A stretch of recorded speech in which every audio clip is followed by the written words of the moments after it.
قال إني عبد الله آتاني الكتاب وجعلني نبيا. Kita tahu bahwa setelah diutusnya Ibrahim alaihi salatu wassalam, maka seluruh para nabi dan rasul kembali nasabnya kepada Ibrahim.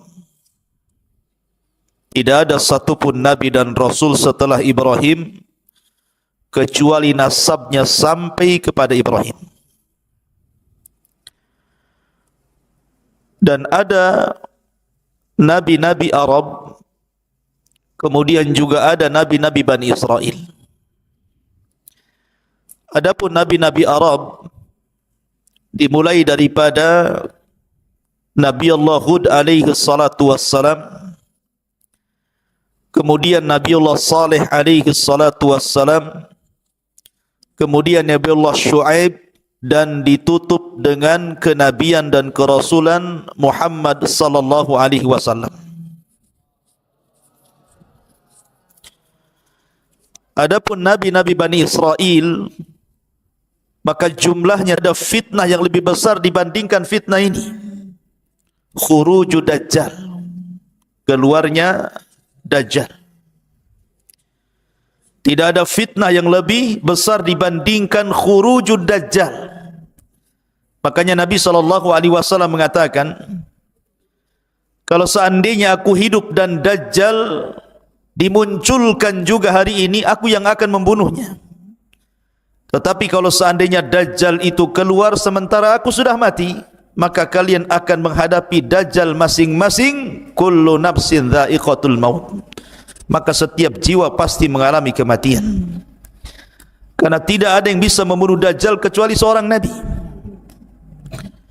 Maka Dajjal akan keluar sebagaimana sabda Nabi SAW, lan taqumas sa'atu hatta tarau qablaha 10 ayat. Tidak akan terjadi hari kiamat, kata Rasul, kecuali engkau melihat sebelumnya 10 tanda dari tanda-tanda kiamat besar.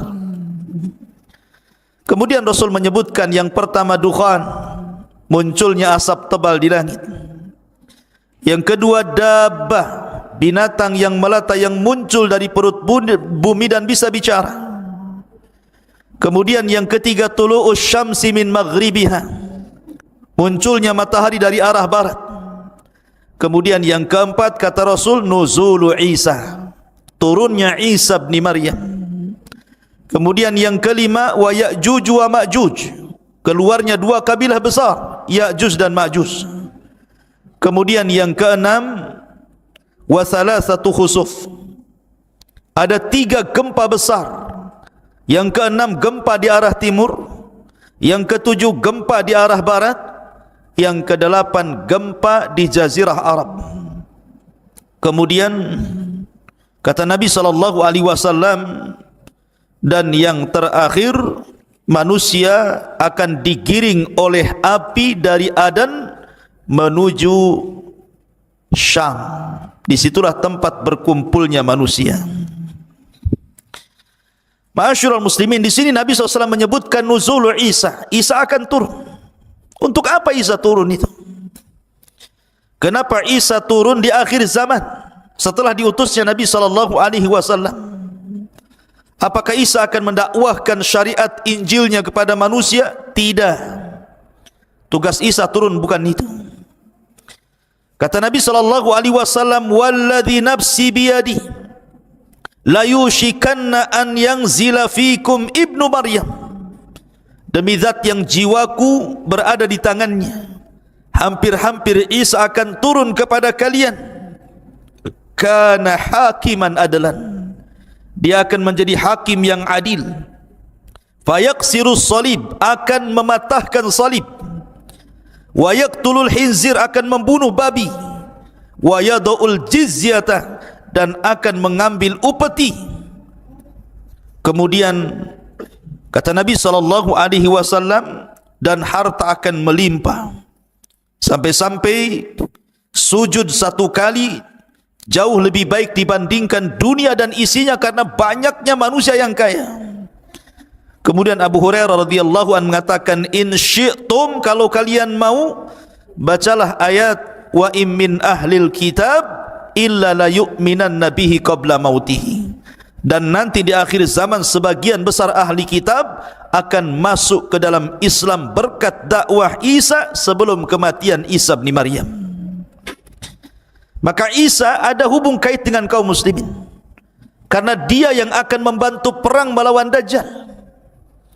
Ketika kaum muslimin dipimpin oleh Muhammad ibn Abdullah atau dikenal dengan Imam Mahdi melawan tentara Dajjal yang diikuti 70.000 orang-orang Yahudi Asfahan lengkap dengan atributnya, tidak sanggup melawan mereka, sehingga Al-Mahdil Muntadhar dengan pasukan kaum muslimin yang sedikit bersembunyi di bukit di Palestina, sampai akhirnya mereka terkepung dengan tentara Dajjal.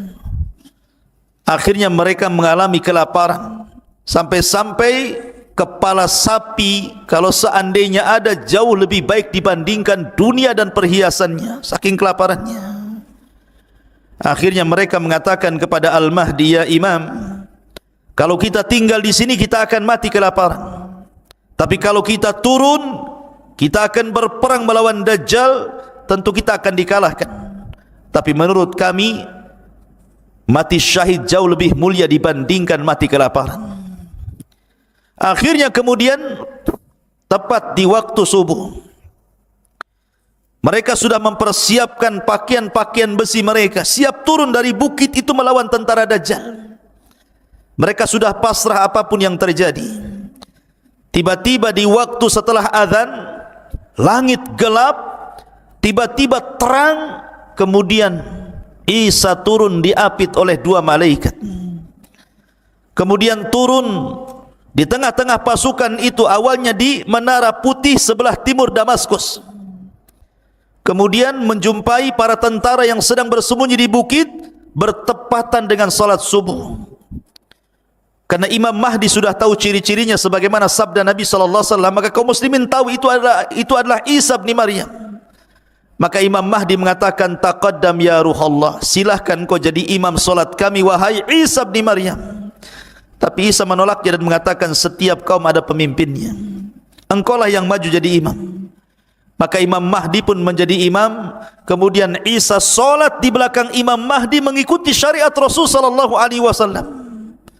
Selesai solat, maka Isa mempersiapkan pasukan dan siap memimpin mereka. Kemudian mengusap wajah-wajah mereka, kemudian memberitahu derajat mereka di sorga. Kemudian Isa memberikan 3 pilihan kepada mereka. 1, kalau kalian mau, kalian tidak usah berperang. Aku akan berdoa kepada Allah, biar Allah mengutus pasukan yang bukan kalian, pasukan itu yang akan mengalahkan Dajjal dan para pengikutnya. Yang kedua, kalian tidak usah berperang. Aku akan berdoa kepada Allah subhanahu wa ta'ala, semoga Allah mengirim azab kepada mereka, sehingga azab inilah yang akan menghancurkan mereka, dan kalian tidak akan meninggal, kalian akan selamat.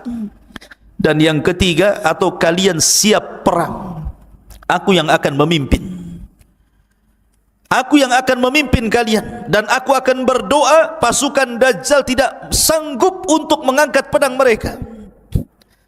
Akhirnya kemudian mereka memilih yang ketiga. Maka turunlah pasukan kaum muslimin dipimpin 2 manusia mulia, Al-Mahdil Muntadhar dan Isa bin Maryam. Kemudian berperang habis-habisan melawan Dajjal. Ketika Dajjal melihat Isa, Dajjal pun lari, karena tahu dia akan dibunuh oleh Isa. Lari ke barat, dikejar ke barat, lari ke timur, dikejar ke timur. Ketika Dajjal tidak ada tempat untuk berlari, tepat berada di tengah-tengah kota Israel. Disitulah kemudian Dajjal dibunuh di tangan Isa bin Maryam, ditebas kepalanya, kemudian kepalanya dilempar kepada pasukan orang-orang Yahudi, ketakutanlah mereka. Ketika kemudian Dajjal meninggal dunia, kemudian orang-orang Yahudi ketakutan, maka mereka lari tunggang langgang bersembunyi di batu. Tiba-tiba batu bisa bicara, ya Muslim, Yahudi di belakang saya, bunuh dia. Sembunyi di pohon-pohon bisa bicara. Tidak ada satupun tempat persembunyian Yahudi kecuali bisa bicara, kecuali satu pohon yang sekarang sedang dilestarikan orang-orang Israel, namanya gharqad. Tidak mau bicara dia. Makanya orang-orang Yahudi nanam gharqad sampai hari ini.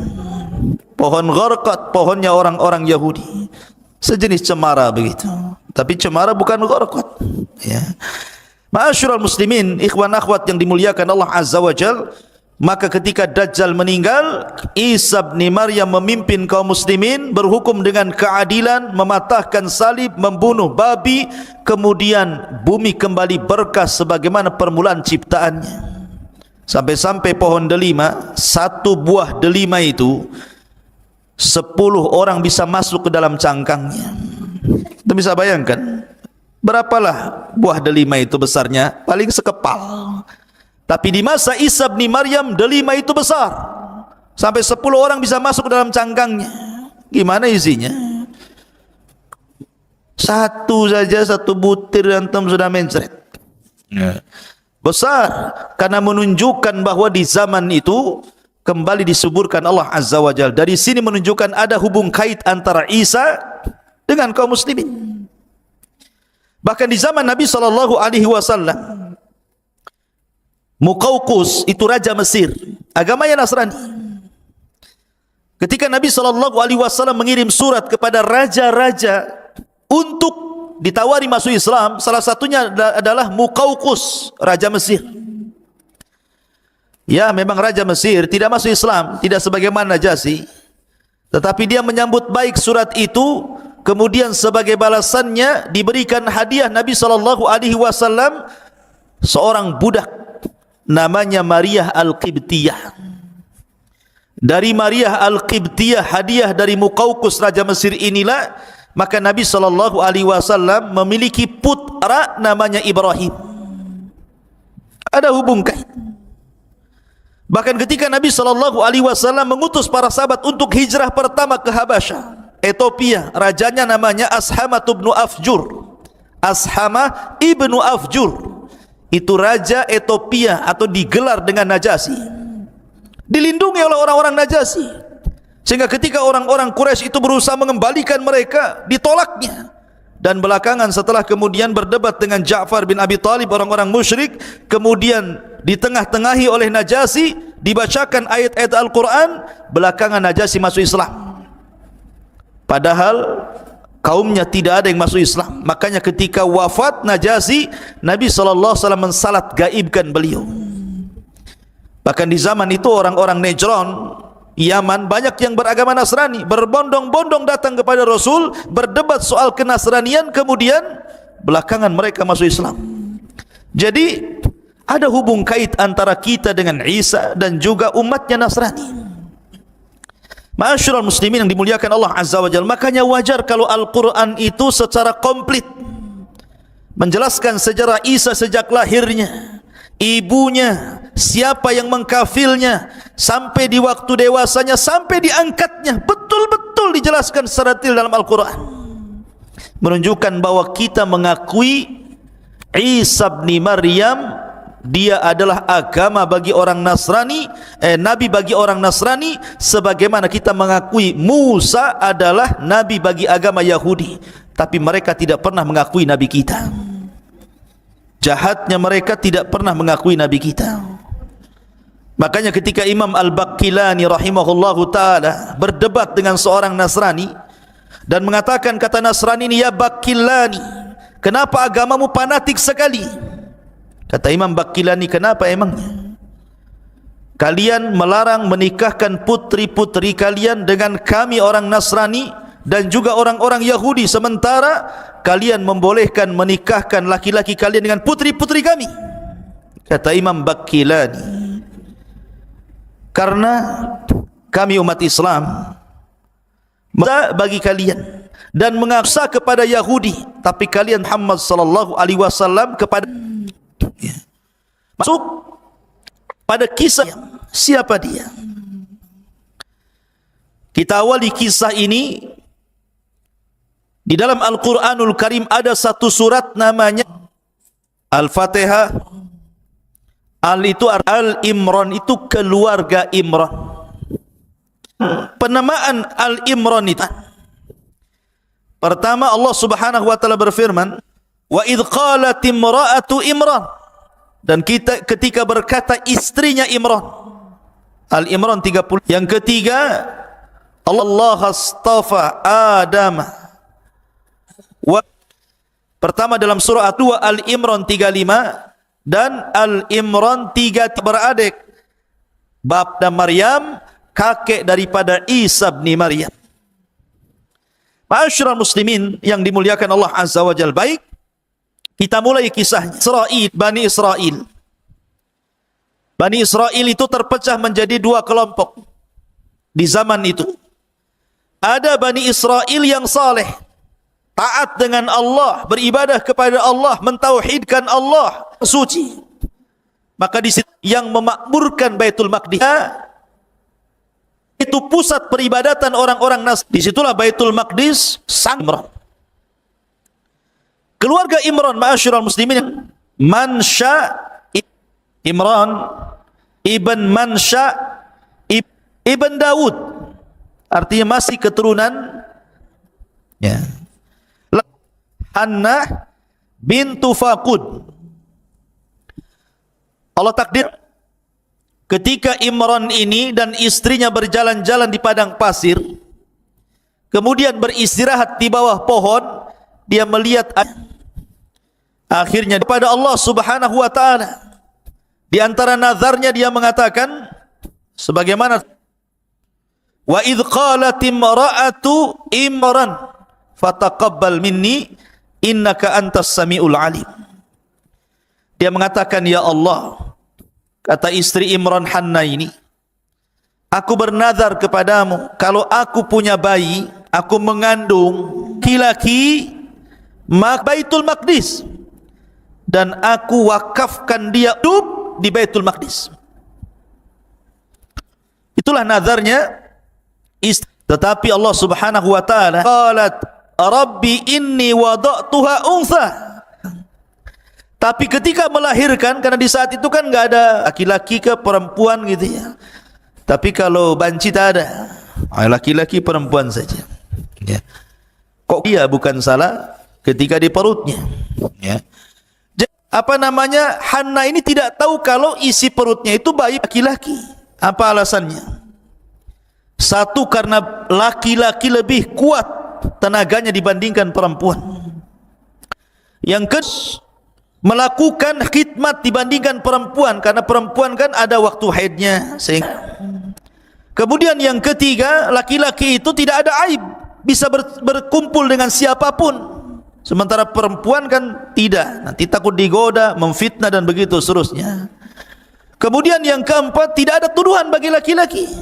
Kalau perempuan hamil saja dituduh kan begitu. Mana laki-laki hamil? Kecuali ada akangnya. Ya. Artinya bahwa bukan kanker, tumor ya. Jadi kenapa Hannah ini ingin punya anak laki-laki? Karena sebab-sebab tadi. Setelah keluar, rupanya bukan anak laki-laki, anak perempuan pula. Makanya kemudian Allah Subhanahu wa taala berfirman di sini, walaysa dzakaru kal untha, dan berbeda laki-laki, tidak sama dengan samaituha Maryam, dan aku beri nama dia Maryam. Jadi Maryam itu yang memberi nama Allah sendiri. Dan ketika Allah mengatakan walaysa dzakaru kal untha, tidaklah laki-laki sama dengan perempuan, maknanya walaupun tapi dia bisa menjangkau semua laki-laki. Karena Rasul mengatakan kamula minar rijal kathirun, laki-laki sempurna itu banyak, tetapi perempuan yang sempurna itu cuma 4. Pertama, istrinya Fir'aun, Asiyah bintu Muzahim. Yang kedua, ibunda Isa, Maryam bintu Imran. Yang ketiga, Khadijah, istri Nabi sallallahu alaihi wasallam, zaujatun Nabi sallallahu alaihi wasallam. Dan yang keempat, Fatimah bintu Rasulillah. Inilah 4 wanita terbaik dunia. Salah satunya siapa? Salah satunya Maryam. Ya. Karena Maryam ini adalah wanita yang luar biasa. Wa inni sammaituha Maryam wa inni u'idzuha bika wa dzurriyyataha minasyaitonir rajim. Lihat bagaimana Allah janji membuat perlindungan kepada Maryam, dan sesungguhnya saya akan melindungi Maryam dan keturunannya dari syaitan yang terkutuk. Karena begini ikhwan, Nabi SAW bersabda, ma min mauludin illa syaitanu yamassuhu hina yulad fayastahillu sarikhan min masyati syaitan iyahu illa Maryam wabnaha, kata Rasul. Ketika anak dilahirkan, maka setan pasti akan menusuknya dengan jarinya di lambung kirinya atau kanannya hingga bayi itu menangis.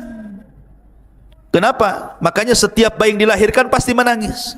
Itu karena ditusuk lambungnya sama setan itu, tapi tidak membahayakan bayi. Setan menusuk itu ingin ngasih tahu, aku musuhmu mulai hari ini, maksudnya memberitahu permusuhannya. Maka semua bayi termasuk antum-antum ini pernah ditusuk lambungnya sama setan saat lahir. Ya, makanya ada yang kesetanan juga. Waktu tidur ngantuk. Ma'asyiral muslimin yang dimuliakan Allah Azza wa Jalla, kecuali dua tidak pernah ditusuk setan saat lahirnya. Kata Rasul, illa Maryam wabnaha, kecuali Maryam dan putranya Isa bin Maryam. Allah lindungi dari syaitan. Makanya Allah Subhanahu wa taala mengatakan tadi, wa inni uidzuha bika wa dzurriyyataha minasyaitonir rajim. Kemudian fataqabbalaha rabbuha biqabulin hasanin wa ambataha nabatan hasanan wa kaffalaha Zakaria.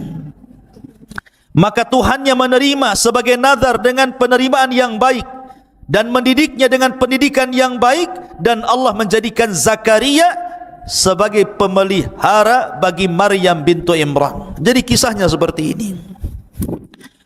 Jadi ketika kemudian nazarnya diterima, lahirlah Maryam bintu Imran. Allah takdirkan saat hamil Imran meninggal dunia. Artinya ketika Maryam lahir, dia menjadi wanita yatim karena ayahnya meninggal, sementara ibunya sudah tua, tidak sanggup merawatnya. Dan dia sudah bernazar untuk memberikan bayi yang baru lahir ini. Dalam riwayat ketika melahirkan saja langsung dibungkus, kemudian dibawa ke Baitul Maqdis, langsung diserahkan kepada Zakaria.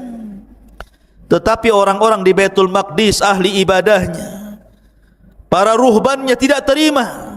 Kami juga mau, wahai Zakaria, jangan engkau saja yang memelihara, karena itu anak dari orang suci Imran, keluarga terbaik dan termulia. Akhirnya kata Zakaria, gini saja, saya tidak bisa langsung memiliki bayi ini. Bagaimana kalau kita taruhan?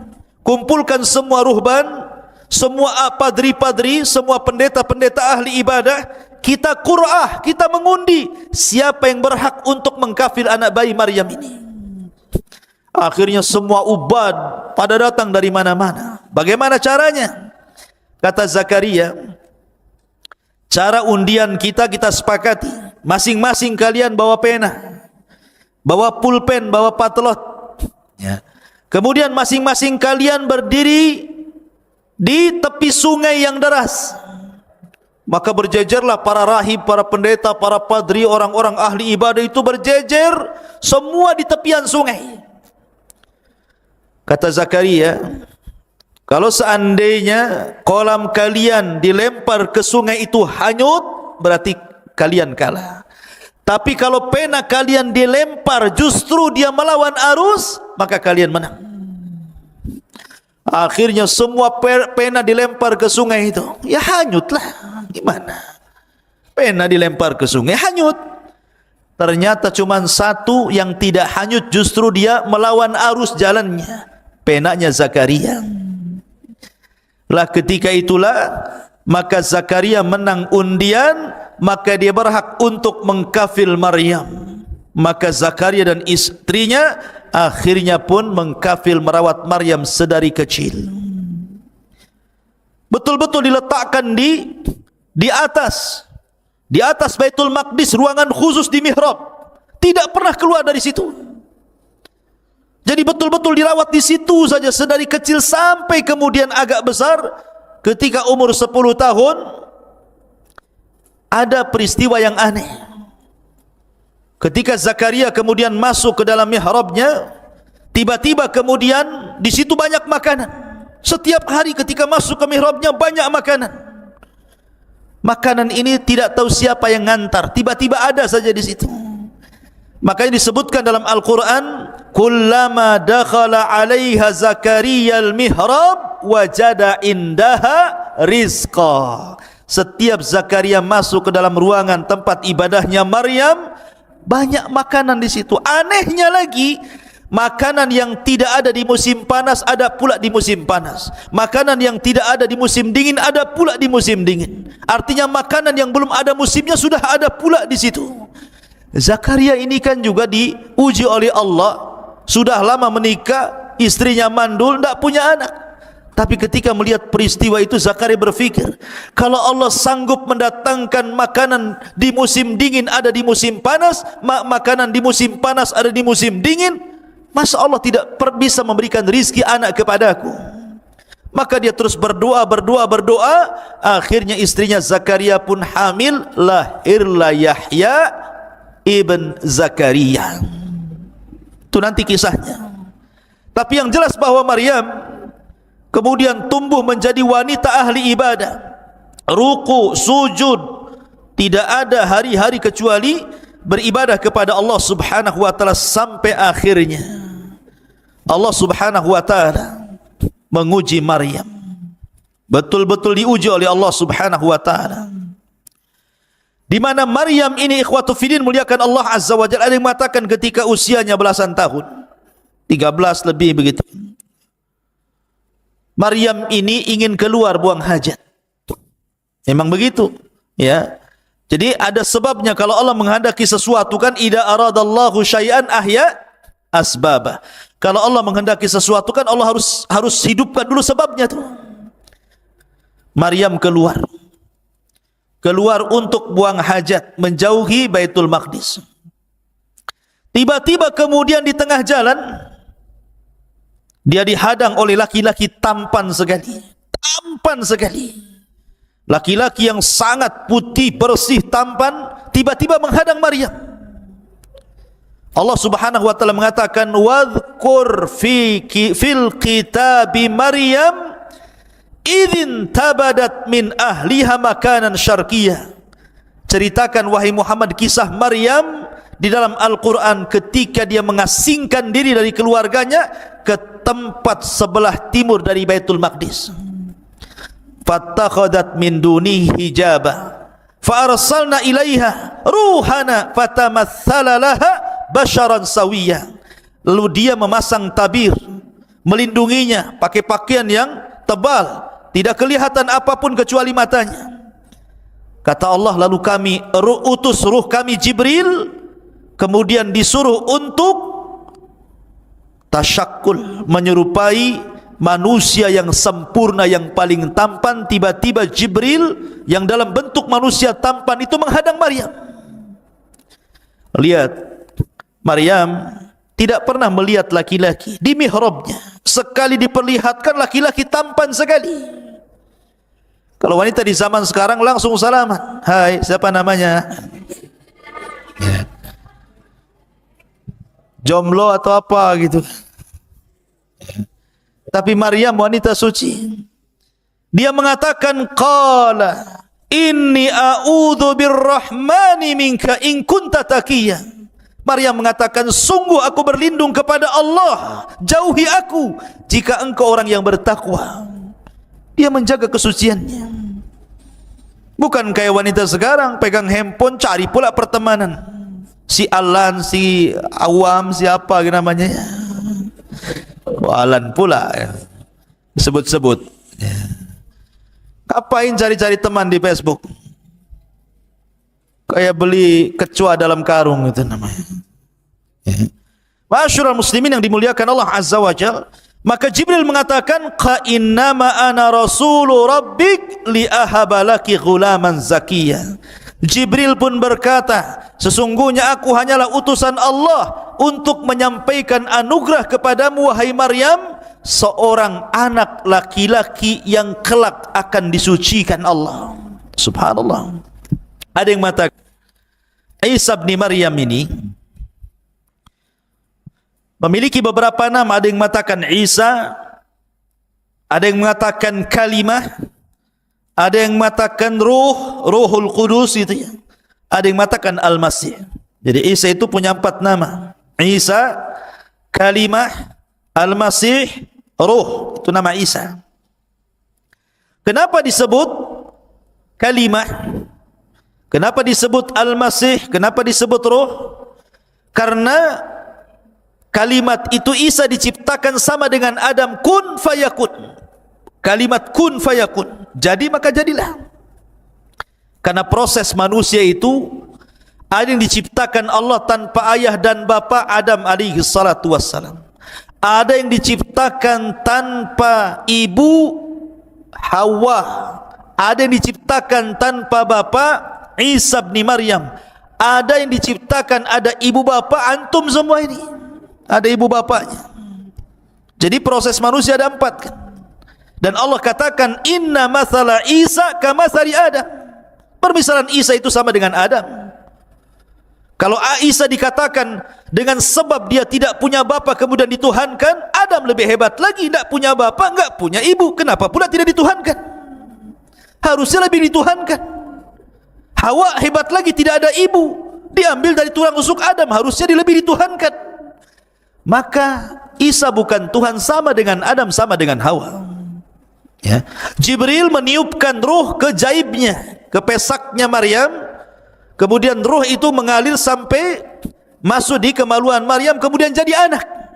Kun fayakun, jadi maka jadilah. Ada yang mengatakan, kata Ibnu Abbas radhiyallahu anhuma, bahwa kata Ibnu Abbas kehamilan Maryam itu fi sa'atin wahidah, 1 jam saja sudah besar perutnya.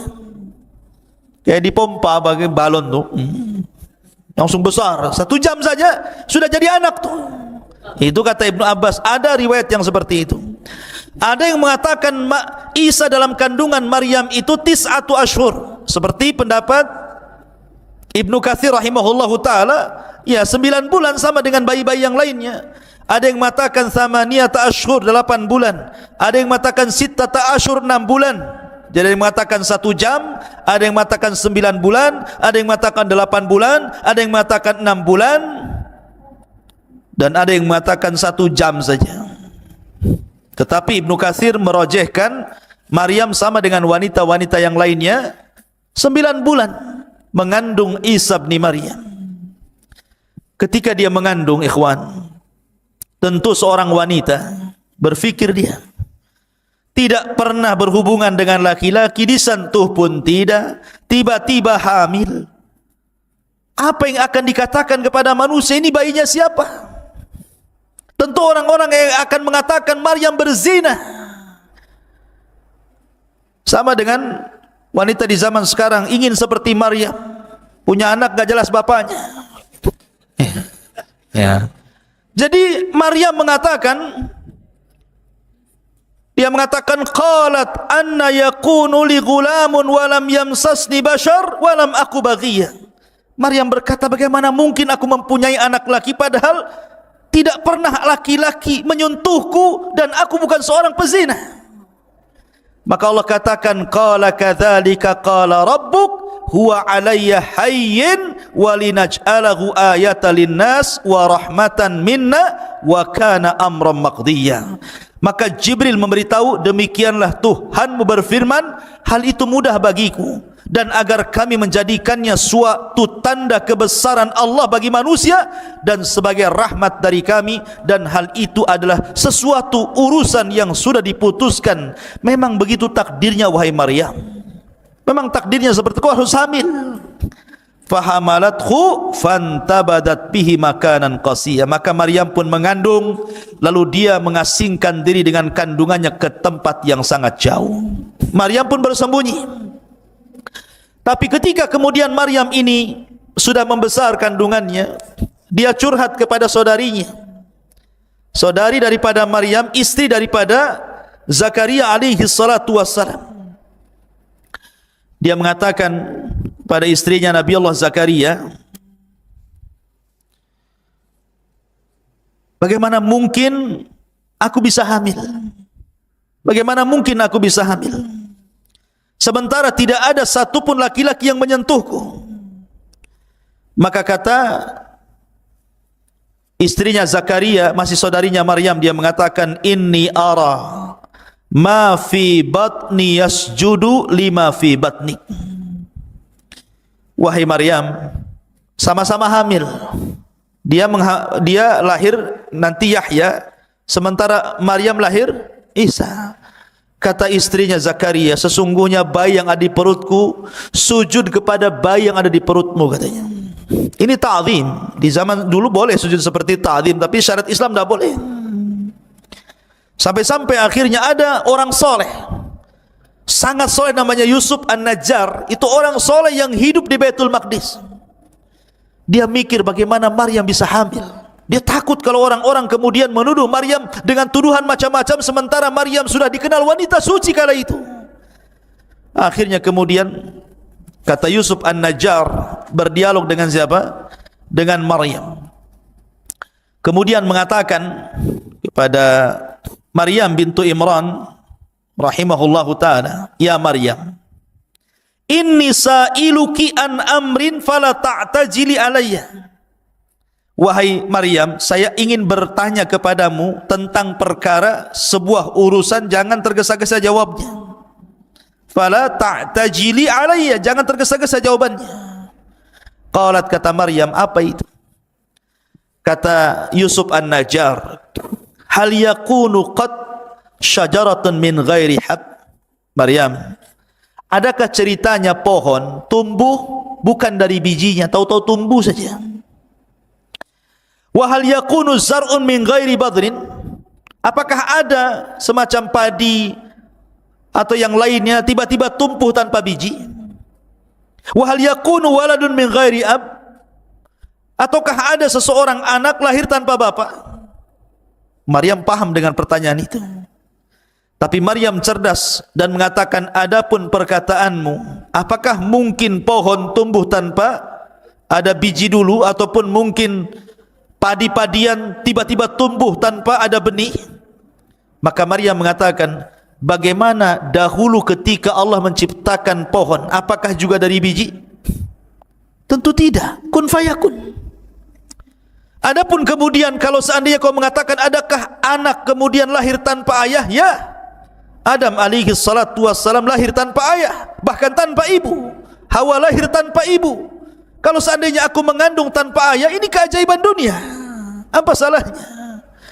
Dari sini kemudian Yusuf An-Najjar mempercayai apa kata-kata Maryam ini.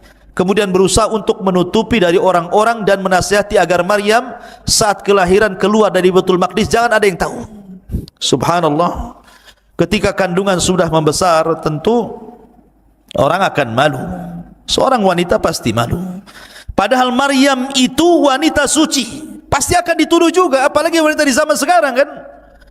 Makanya kemudian Maryam pun berusaha untuk keluar dari Baitul Maqdis, kemudian mengarah ke Bethlehem atau Baitul Lahmin. Di situ telah tempat kelahiran Isa bin Maryam. Di tengah-tengah kebun kurma. Di tengah-tengah kebun kurma, di waktu yang sangat-sangat panas sekali. Ya. Jadi Isa itu lahirnya di musim panas, bukan di musim dingin. Karena tidak ada kurma itu musimnya musim dingin. Rata-rata kurma itu di musim panas. Tapi kalau kita melihat umpamanya ulang tahun Nasrani saat ini, kemudian difilm-filmkan dengan film seperti Santa Claus atau apa kan, biasanya cenderung pakai jaket, pakai apa, kemudian ski di salju-salju kan gitu ya. Tidak ada. Isa itu dalam Islam, kita tidak menyinggung agama mereka, tetapi kita menjelaskan secara agama kita Islam bahwa Isa lahir di musim panas, bukan di musim dingin. Karena di musim panas itu kurma musim. Ya. Makanya di sini perhatikan dalam Al-Qur'anul Karim mengatakan, ketika kemudian Maryam pun fahamalathu fantabadat bihi makanan qasiyya, Maryam pun mengandung lalu dia mengasingkan diri dari kandungannya ke tempat yang jauh. Kemudian faja'ahal mahadu ila jid'in nakhlati qalat ya laitani muttu qabla hadha wa kuntu nasyan mansiyan. Kemudian rasa sakit akan melahirkan memaksanya bersandar pada pangkal pokok kurma. Maryam pun berkata, wahai, betapa baiknya aku mati sebelum ini dan aku menjadi seorang yang tidak pernah diperhatikan dan dilupakan manusia. Malu dia di sanjung-sanjung Bani Israel, wanita suci, tiba-tiba kemudian hamil tanpa bapak. Makanya banyak orang yang kemudian, ini hati-hati akhwat, banyak di majalah-majalah, di YouTube, di berita-berita itu, akibat kemudian hamil di luar nikah karena enggak sabar dengan ujian itu, ambil pula lah racun baygon, diminum dia, nyamuk saja mati, kalian juga mati. Ada yang ambil tali, ditariknya tambang, diikatnya di lehernya. Jadi Maryam itulah hati perempuan. Makanya jangan coba-coba. Maryam saja yang jelas-jelas tidak berzina, dia mengatakan lebih mati saja kan itu, daripada tuduhan orang. Apa kata manusia, apa kata orang. Fanadaha min tahtiha alla tahzani qad ja'ala rabbika tahtaki sariyya.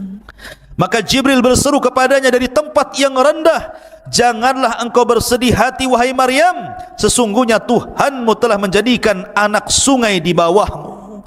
Allah sudah mempersiapkan kelahirannya. Ada sungai kecil di bawahnya, kemudian bersandar di pohon kurma. Pohon itu pula lagi berbuah, rutobnya lagi ranum-ranumnya. Kemudian wahazzi ilaik bijid'in nakhlati tusaqit alaiki rataban janiyya.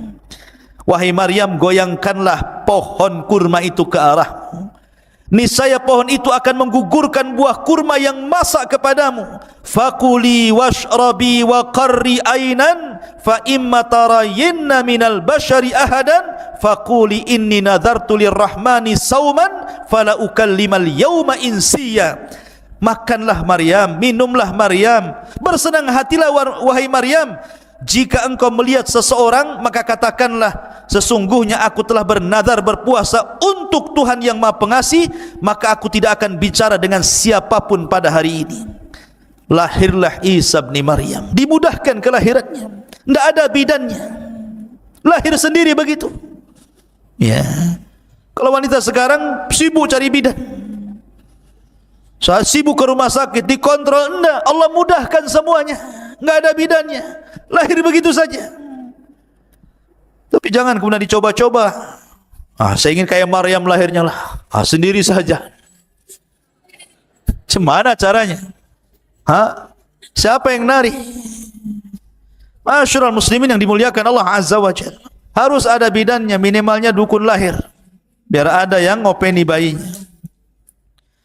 Masyarul muslimin yang dimuliakan Allah, iwan akhwat yang dimuliakan Allah Azza wa Jalla. Kemudian setelah Maryam melihat Isa putranya, kemudian tumbuhlah rasa sayang seorang ibu kepada anaknya. Tapi dia bingung, dia masih di kebun kurma masalahnya. Ini kalau saya pulang ke Baitul Maqdis, apa kata manusia? Tapi bagaimanapun itu bukan tempat dia di situ. Tidak mungkin dia hidup di pohon kurma, di kebun-kebun kurma. Tetap dia harus balik ke Baitul Maqdis. Fa'atat bihi qaumaha tahmiluhu. Qalu ya Maryam laqad ji'ti syai'an fariyya. Maryam pun kemudian kembali ke Baitul Maqdis. Kemudian orang-orang pun mengatakan sesuatu. Kemudian dia Maryam membawa bayi itu kepada kaumnya dengan menggendongnya. Mereka kaumnya berkata, wahai Maryam, sungguh engkau telah membawa sesuatu yang sangat keji. Bayi siapa itu? Hampir-hampir mereka melempari Maryam, kemudian merajamnya. Tapi Maryam sudah dibimbing oleh Allah, jangan bicara. Datang, gendong bayi, kalau ditanya itu bayi siapa, jangan bicara. Isyaratkan saja telunjukmu ke bayi itu, biar dia yang menjawabnya. Biar dia yang menjawabnya. Jadi setiap, Maryam, itu bayi siapa? Enggak bisa jawab, kan enggak boleh bicara. Ya. Jadi diisyaratkan aja ke bayinya. Maka kemudian apa yang terjadi? Fa asyarat ilaihi, maka Maryam menunjuk kepada anaknya. Mereka mengatakan, Kaifa nukallimu man kana fil mahdi sabiyya? Hei Maryam, kau punya akal enggak? Kami akan bicara dengan anak kecil yang masih dalam ayunan, macam mana caranya? Tiba-tiba ketika kemudian mereka memaksa Maryam untuk bicara, tapi Maryam tetap mengisyaratkan ke bayinya untuk menjawab. Mereka mengatakan, enggak mungkin kami bicara dengan bayi. Tiba-tiba bayi itu bisa bicara. Kemarin sudah jelaskan 4 bayi yang bisa bicara kan? Salah satunya Isa bin Maryam. Tiba-tiba bayi itu dengan fasihnya mengatakan, qala inni Abdullah ataniyal kitaba wa ja'alani nabiyya. Kata Isa yang masih bayi, masih digendong, masih baru berapa hari itu, mengatakan, sungguh aku hamba Allah, dia memberiku Injil dan dia menjadikan aku seorang nabi. Terperanjat manusia. Mak, bayi bisa bicara nih. Ngomongnya hamba Allah dan saya seorang nabi pula gitu kan. Wa ja'alani mubarakan aynama kun wa awsani bis salati waz zakati ma dumtu hayya. Dan dia menjadikan aku seorang yang diberkahi di mana saja aku berada, dan dia memerintahkan aku untuk melaksanakan salat, zakat selama aku hidup. Wa barram bi walidati wa lam yaj'alni jabbaran syaqiyya. Dan berbakti kepada ibuku, dan dia tidak menjadikan aku seorang yang sombong lagi celaka. Wassalamu alayya yauma wulidtu wa yauma amutu wa yauma ub'atsu hayya. Dan kesejahteraan semoga dilimpahkan kepadaku pada hari kelahiranku, pada hari diwafatkanku, dan pada hari aku dibangkitkan kelak oleh Allah Azza wa Jal. Dzalika Isa bin Maryam qaulul haq alladzi fihi yamtarun. Itulah Isa bin Maryam mengatakan perkataan yang benar yang mereka ragukan kebenarannya. Kagetlah orang-orang, Isa itu kok bisa bicara. Dari sinilah kemudian orang-orang yang baik-baik ini kan karena bicara dengan orang-orang baik, masalahnya yang ada di Baitul Maqdis, bukan orang-orang jahat. Kalau ketahuan orang Yahudi sudah dibunuh Isa sejak kecil. Makanya kemudian mereka pun berusaha untuk menyembunyikan Maryam dan putranya, disuruh hijrah ke Mesir. Hijrah ke Mesir. Kemudian setelah hijrah ke Mesir, ketika usia Isa itu sudah 13 tahun, balik lagi ke Baitul Maqdis. Dan orang-orang pun sudah melupakan kisah dulu, karena sudah 13 tahun masalahnya. Disinilah Allah subhanahu wa ta'ala tampakkan kepada Isa bin Maryam banyak mukjizat yang disaksikan manusia sedari kecil sampai diangkatnya menjadi Nabi dan Rasul. Jadi suatu ketika, jadi kelahirannya saja sudah mukjizat sebenarnya. Jadi Isa itu sendiri mukjizat dalam perut Maryam, lahirnya juga mukjizat. Ya. Jadi suatu ketika namanya anak-anak, kemudian main-main sama anak-anak, lainnya antum main-main sama kawan-kawan antum. Kemudian Isa pun menebak, di kulkas rumahmu itu pasti banyak buah-buahan. 1 ada nangka, 2 ada durian, 3 ada ini, 4, 5 ikan asin juga ada di situ, umpamanya. Ditebak-tebak gitu kan. Jadi anak ini pulang, betul pula di rumahnya ada makanan yang disebutkan Isa. Yang ini juga sama, pulang ke rumah kok betul gitu kan. Maka orang-orang menyangka Isa itu membawa sihir. Tetapi itu bukan sihir, itu mukjizat dari Allah subhanahu wa ta'ala. Terkadang Isa ini main-main, ambil tanah, kemudian dikual-kual, dibuat kepala burung, sayap burung, kemudian kaki burung, ditutup, hidup burung itu terbang. Coba bayangkan, bangga hebat itu. Main-main anak kecil, ya, ambil buah burung, ditiup, tahu-tahu terbang burung itu, kan luar biasa. Ini mukjizat. Ya. Coba kalau antum ambil tanah, buat burung ditiup 1000 kali, tetap saja ya tanah ya tanah. Ya, yang ada kemudian burungnya bawa pete, karena habis makan pete antum ditiup-tiup terus. Jadi intinya bahwa Isa dari kecil sudah ditampakkan itu. Sampai-sampai akhirnya ada orang sakit buta, sini, diusap sembuh dia. Ya, ada penyakit kulit, penyakit kurap gitu ya kan, diusap sembuh dia penyakitnya, abrosnya sembuh. Jadi Isa bisa mengobati. Sampai akhirnya ada kasus, ada orang meninggal, kemudian orang mengatakan carilah Isa, kasih tahu siapa pembunuhnya, hidupkan dia lagi katanya. Akhirnya dia datang, diusap, karena izin Allah hidup. Siapa yang bunuh kau? Si Anu. Oh, itu sudah. Sampai ada raja yang baru meninggal, pembesar yang baru meninggal, jenazahnya lewat di antara Nabi Isa, dan orang mengatakan, ya Isa, hidupkan ini raja kami. Akhirnya Isa berdoa kepada Allah, dihidupkan kembali karena izin Allah. Karena memang setiap mukjizat seorang nabi itu akan disamakan dengan kebiasaan kaumnya. Contoh Musa, kebiasaan kaumnya itu suka belajar ilmu sihir. Jadi madrasah-madrasah sihir di zaman Nabi Musa itu luar biasa. Madrasah Harry Potter atau apa itu namanya, tukang-tukang sihir itu. Ya, jadi ada madrasahnya, ada sekolahnya itu.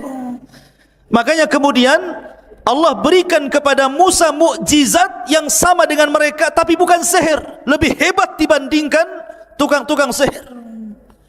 Lah di zaman Isa itu juga sama. Itu dunia perobatan luar biasa. Banyak ditemukan obat-obatan herbal-herbal yang bisa mengobati yang dulunya penyakit luar biasa, dianggap penyakit biasa, akan ditemukan obat-obatannya.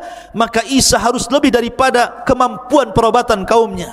Bukan hanya bisa mengobati orang buta penyakit kulit, tapi bisa menghidupkan orang mati karena izin Allah Subhanahu wa taala. Itu kan bukan perobatan, itu mukjizat namanya. Tetapi ikhwatu fiddin yang dimuliakan Allah Azza wa Jalla, tetap saja jangankan Bani Israel yang kufur, yang melawan dan menentang dakwah Nabi Isa bin Maryam, orang-orang Hawariyun, qala man ansari ila Allah, qala al-hawariyuna nahnu ansarullah. Orang-orang Hawariyun itu jumlahnya 12 orang. Itu para sahabat Isa yang khullas, betul-betul orang pilihan Isa bin Maryam. Sama dengan Rasul mengatakan ketika bersabda tentang Zubair bin Awam, sesungguhnya hawari umat ini adalah Zubair bin Awam, kata Rasul. Rasul punya hawariyun sebagaimana Isa juga punya hawariyun. Rasul punya sahabat-sahabat pilihan seperti 10 orang yang dijanjikan masuk surga, al-asyaratul mubasyiruna bil jannah. Jadi orang-orang hawariyun ini ketika Isa bin Maryam diangkat menjadi nabi dan Rasul, kemudian mendakwai orang-orang dan banyak yang kemudian mengikuti Isa, maka orang-orang Hawariyun menyaksikan bagaimana mukjizat tampak di hadapan mereka. Tapi masih juga kemudian mereka terkadang minta yang aneh-aneh kepada Isa. Sampai suatu ketika difirmankan oleh Allah, wa id auhaitu ilal hawariyin, ketika kami wahyukan kepada hawariyin. Di sini an aminu bi wa bi rasuli, untuk beriman denganku dan dengan Rasulku. Qalu amanna washhad bi anna muslimun, kami beriman, saksikan ya Allah kami termasuk orang-orang yang berserah diri. Di sini dimulainya, idz qala al hawariyun ya Isa ibn Maryam hal yastati'u rabbuka an yanzila alaina ma'idatan minas sama, atau yunzila alaina ma'idatan minas sama, qala ittaqullah in kuntum minal mu'minin. Mereka mengatakan, ya Isa, apakah engkau bisa menyuruh Rabbmu untuk menurunkan kepada kami makanan dari langit? Ini yang ngomong Hawariyun, orang-orang pilihan Isa, bukan orang-orang luar, orang-orang yang ahli ibadah, orang yang taat kepada Allah, dan orang yang sangat dekat dengan Isa.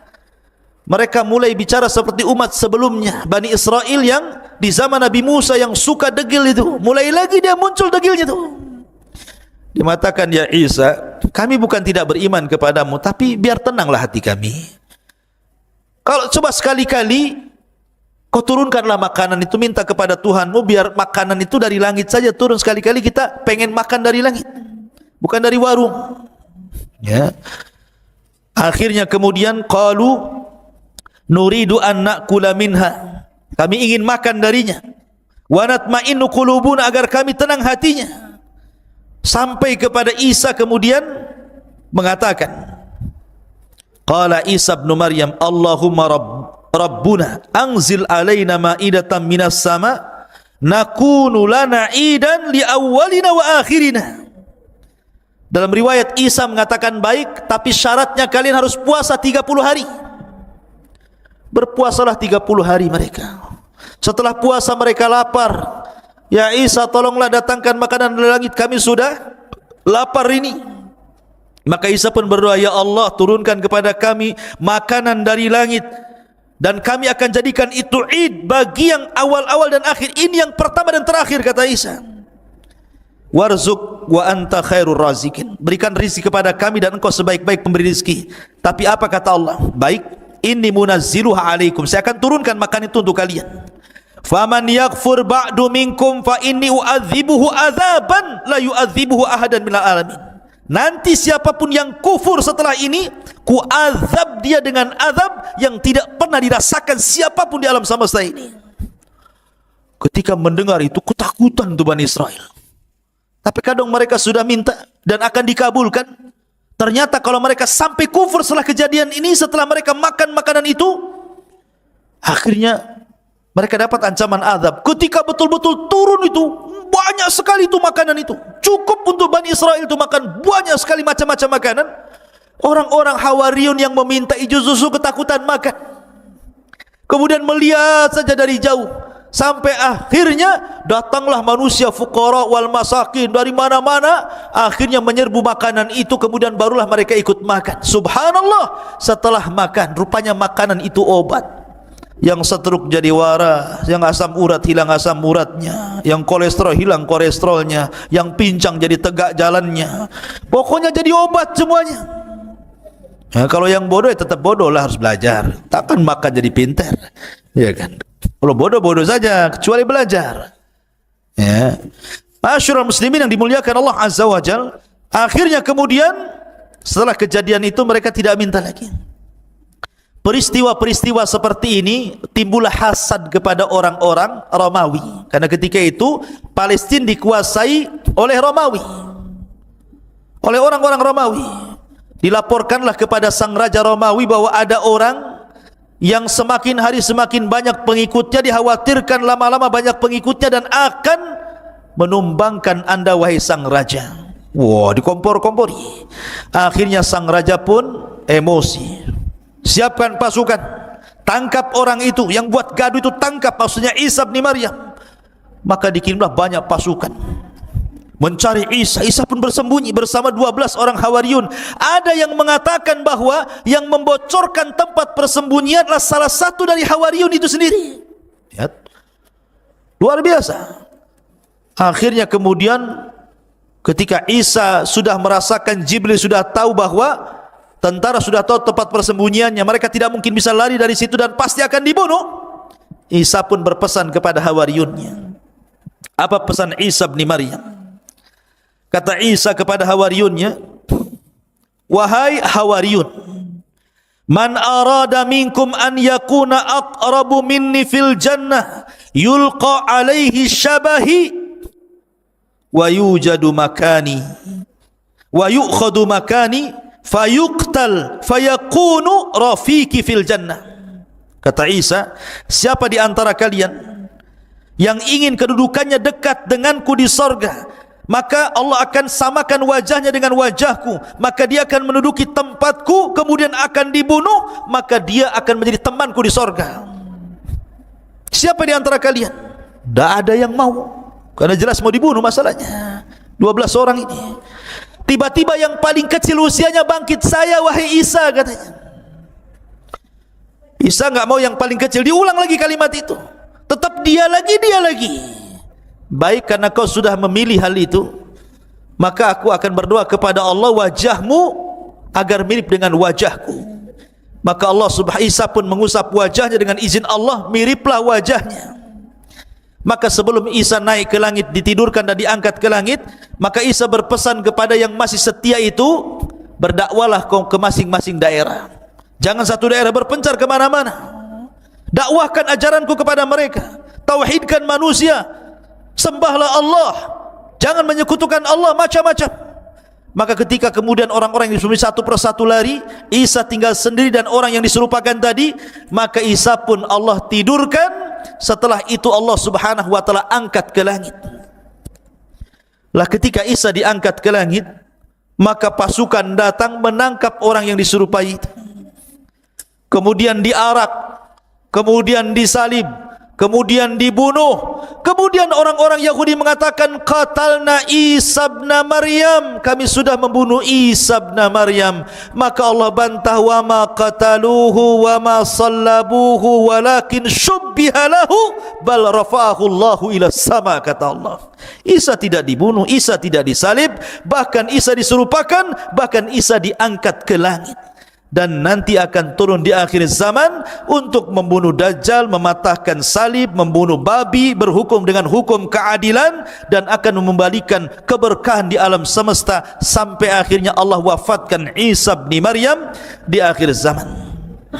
Ketika Isa diangkat ke langit, ibunya bersedih. Ibunya tahu ini anaknya Maryam, ini bersedih. Bagaimana mungkin anakku disiksa dan disalib? Karena dia tidak tahu kalau Isa itu diangkat. Dia sangka bahwa itu adalah ibn Maryam. Maryam pun menangis sepanjang malam. Akhirnya Allah Subhanahu wa taala memberitahu Maryam bahwa putranya diangkat ke langit dan kondisinya baik-baik. Dari situ akhirnya barulah kemudian Maryam bintu Imran meninggal dunia. Ada yang mengatakan kalau versi mereka, versi orang-orang di luar Islam, bahwa Maryam pun diangkat setelah meninggal, diangkat ruh dan jasadnya ke langit. Tetapi pendapat yang kuat sebagaimana disebutkan dalam tafsir ataupun dalam Al-Bidayah wan Nihayah, ada yang mengatakan bahwa Maryam bintu Imran dikubur di Palestina, dan ada yang mengatakan di pohon Zaid, ya, di Madinah Al-Quds. Maryam dikuburkan di situ. Tapi Isa bin Maryam tidak diwafatkan, tapi diangkat ke langit, dan ini akidah Al-Quran dan akan diturunkan di akhir zaman dan kelak meninggal setelah membunuh Dajjal, dan dia satu di antara tanda-tanda alamat kiamat yang besar.